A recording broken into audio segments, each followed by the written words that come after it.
When businesses are looking at growing, I tend to advise them to look at two different areas. So growth through organic activity and inorganic activity. So growth through acquisition. From an organic growth perspective, so looking at your own business, the first important thing is to look at what changes could you make within your business to make sure you're focused on sectors and areas which are going to thrive. Have you got particular customers operating in certain sectors which are going to be able to support you? Are you able to kind of transition some of your products into different sectors where you might be able to get a better return for your investment? Then beyond the kind of looking internally at your own business, it's then important to start thinking about, actually, what could I do that my competitors aren't to try and win some of those customers? So if you're a well-funded business, you could perhaps offer potential new customers extended credit terms in a way to bring them in as new customers. You could bring staff in through incentive plans, through offering membership discounts, health and wellbeing programs to attract those staff from an environment where they may not be getting that without impacting your bottom line. From an inorganic perspective and through acquisition, there are going to be an increasing number of businesses that are facing the challenges in the current times. Some of those businesses will be strong performing businesses in certain commercial areas, and it might be, for example, their own funding structure, which has led to an accelerated M&A process. So the first thing to think about when looking at businesses in an accelerated M&A process is to understand exactly what that process is. Why is a business in that process in the first place?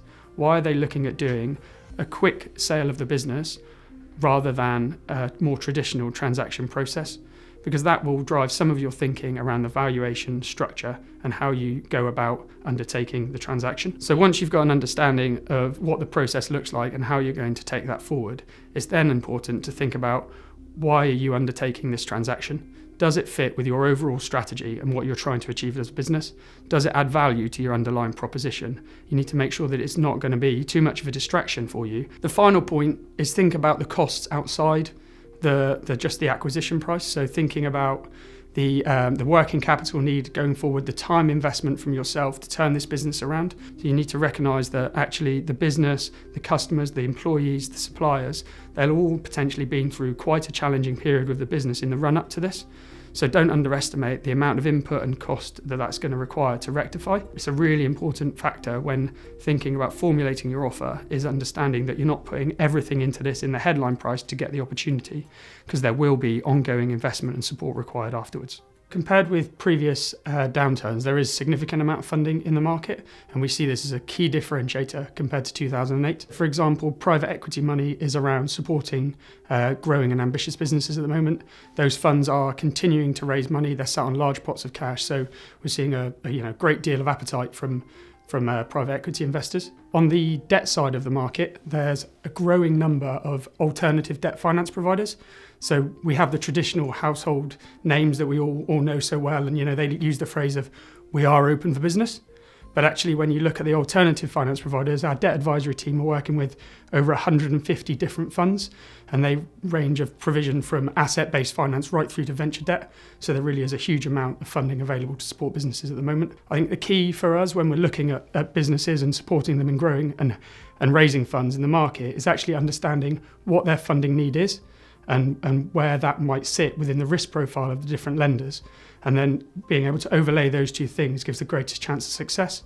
But one of the really important points is to remember that actually, for a number of businesses, one funder might not be the right decision. So it might be a blend of different funders that helps you get to where you want to be. So as a business leader, it's your responsibility to drive the business forwards. And one of the first things you should be looking at is your strategy, making sure you're clear on your strategy and you've communicated that through your team.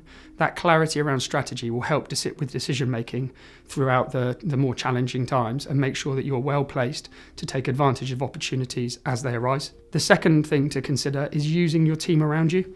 It's quite a lonely place as a business leader, and it can be quite challenging to make these decisions, but you've built a team and surrounded yourself with good people, so use them to help share the load and make those decisions with you. Adopt change. Organisational agility is really important when trying to create a culture that can make the most of opportunities as they arise in an ever-changing environment. The culture of adopting all of these areas will ensure that you are successful, because these factors, with the ever-changing environment around technology, employment, international trade, means that you'll be able to make the most of those opportunities as they arise.